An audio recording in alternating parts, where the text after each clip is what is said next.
Hey guys, how's it going? Coming back to you again. Today we're gonna do a little front suspension upgrades. So we are gonna go compound turbos here shortly. So we need to run a delete plate and a little bit lower shock profile. And we also need to take care of a little bit of the play that I'm having from a worn track bar. So without further ado, we have these NAPA Fleet Shocks. These are part number 223 PA2. Again, these are like a Fleet Shock from NAPA. They are normally yellow. I just gave them an aerosol overhaul. We have some Savage Fabrication delete plates.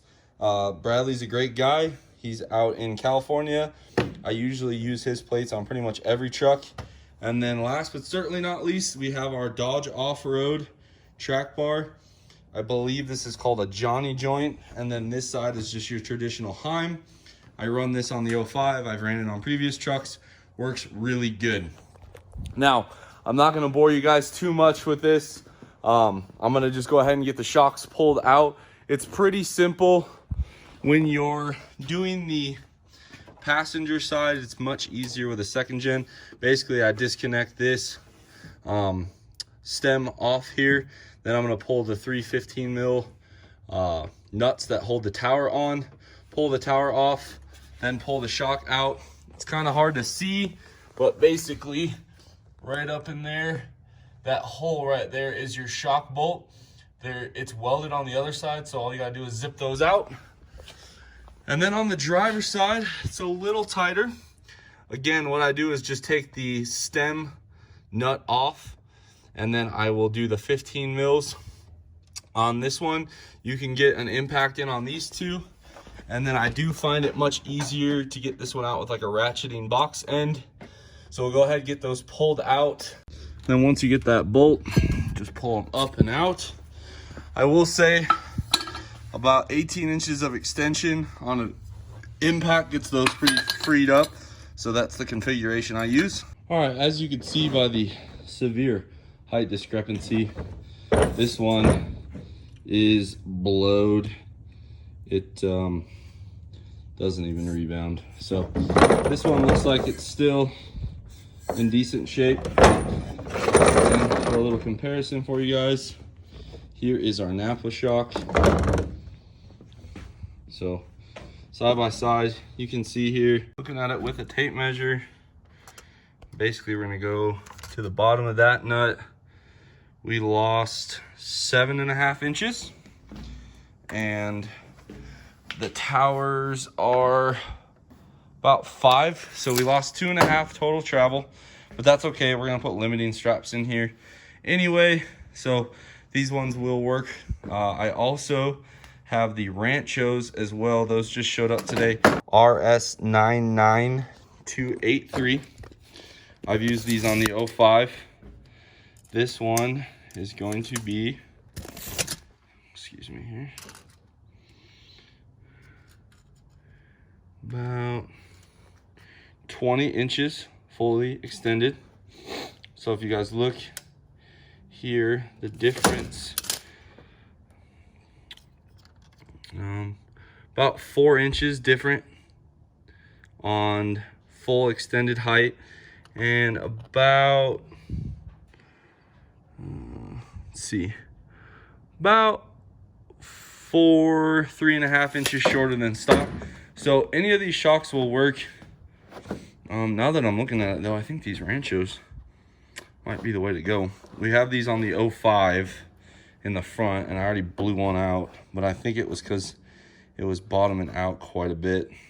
So what we'll do is we'll measure the total height, which is, we'll call it 23 inches. This one is 20 inches, and this little guy here is 16 inches. So again, I have 24 inches on this guy, minus the 5. Yep, minus the 5 here. So we have 23 inches, so 18 is what we're shooting for. This one is 20. This one is 16. Dang, those are tough choices. So we'll just go ahead and mock one of them up, kind of see how they look, and go from there. All right, guys, so you guys probably are used to fighting with shocks to get them to compress. What I do is I jack up the frame with a block of wood until it's full suspension travel. And now, instead of like 4 inches sticking out, now we only have about 2 inches we have to compress. Much easier, pretty straightforward. Goes washer, bushing, plate, right here. This is a little hard to sneak in. I also, real quick, leave the bolts kind of semi-loose so that way the shock can move around. And then once I get it bolted in, then I full send on the lower bolt. All right, guys, so a little update. These NAPA ones give us 1.5 inches of extension and plenty of compression. Then I take you over to this side where we have the Ranchos. These Ranchos give us a lot of extension, about, I don't know if I was measuring, about 1.5 inches of compression and a lot of extension. So right now I'm trying to weigh it against the bump stops. I know these shocks can get hurt if they bottom out. I destroyed my 05s ones of this same type doing it. So I'm gonna do some measurements on the bump stops and stuff and see where it falls. All right, so we decided to go full send with the NAPAs. So as you can see here, Meyer's got the truck jacked up for us. And what we're gonna do is install a limit strap. What that's gonna do is make it bottom out on the limit strap before it bottoms out on the shock. So all we're gonna do, get our mark and drill some holes. So this is where this one will land, and then we'll do it on the other side. Same thing, again, just below it bottoming out. And then we'll go ahead, get our hole drilled, and get our limit straps hooked up. Now basically this limit strap has a 1/2 inch bolt going through it, and that will limit axle travel before the shock bottoms out.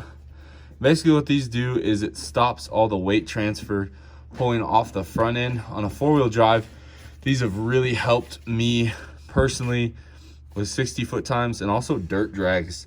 These are really helpful. These are just generic ones off Summit, and I grabbed the upper control arm forward mounting bolt for the lower point, and then I use that 1/2 inch grade 8.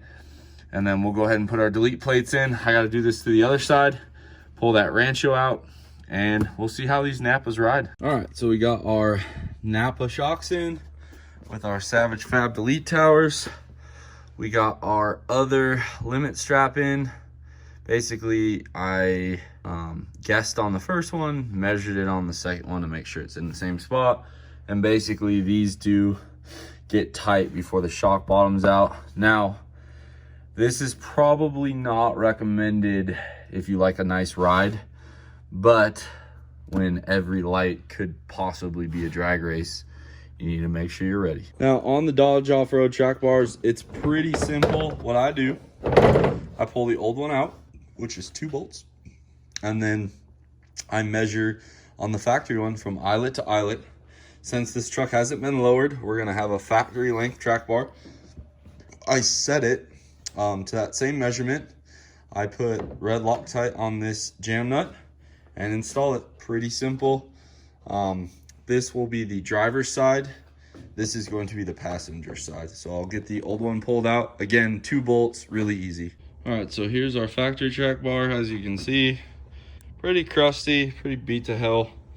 So now we're gonna go ahead, basically measure end to end on this one, and then end to end on this one, and make sure they're set up. I'm by myself, or else I'd show you guys, but basically pretty simple. You hook the old rusty trusty piston to wall measure in one side, stretch it out, measure it, do the same for both. Make sure they're the same. If you have a leveling kit, something like that, and you want to fix your dog track, I believe this track bar does 0 to 3 inch lifts. So what you need to do is get the truck set up where the tires are sticking out the same on each side. I usually use a ratchet strap to hold the body over. measure from the top eyelet to the bottom eyelet, set your track bar, and drop it in. Now once the old girl's set up, bunch of red Loctite, then you're going to torque the ever-living out of this jam nut.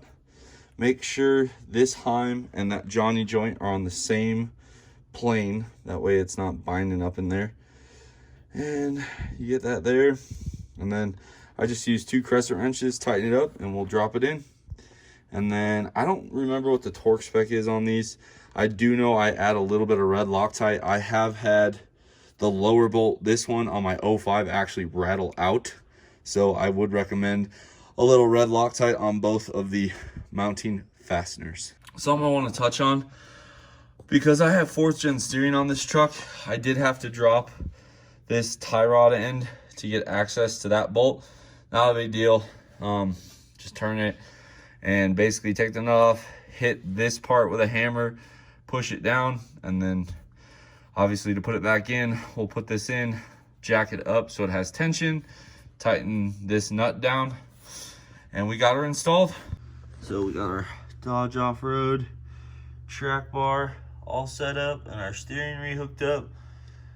She's looking good. Not so much like horsepower performance, but suspension, stuff like that can make quite a bit of difference, whether it's on the street or at the track, sled pulling, whatever.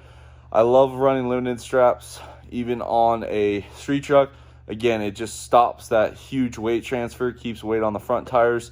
That way you don't spin on the front. These are set a little aggressive for a daily driver, unless you're kind of like me that just like, you know, every day you like to have fun. We got our Dodge Off-Road track bar. Again, I use those on all the trucks. They work good. Yes, Dodge Off-Road takes forever to fulfill an order. Nothing has changed there. And then we're going to try the NAPA Shocks. I'll try to keep you guys updated with how they do. The thread I found was from Comp D. The guy was running 9s with these shocks. So hopefully we can run our high 10s, low 11s with them. And they still drive okay. And then we did have our Savage Fab delete plates. Again, Bradley's a great guy. He's got a website. You can order there or find him on Instagram. So as always, guys, hopefully you like this video. Comment, subscribe if you're not, and keep following along on this 2007 build. We still have a lot to go. Till the next one.